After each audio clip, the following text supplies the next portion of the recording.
To the rescue ang isang rider na naghatid ng malasakit sa isang nawawalang aso para muling makapiling ang kanyang fur parent. Pusuan na yan sa report ni Joseph Moro.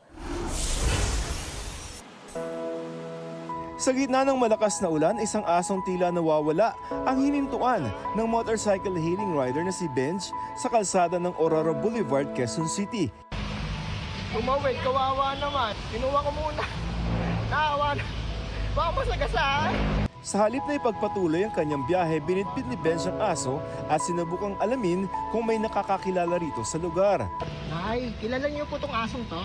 Habang hinahanap ang may-ari, dinamunan ni Benj ang aso sa isang kalapit na apartment para hindi maulanan at hindi madisgrasya sa daan.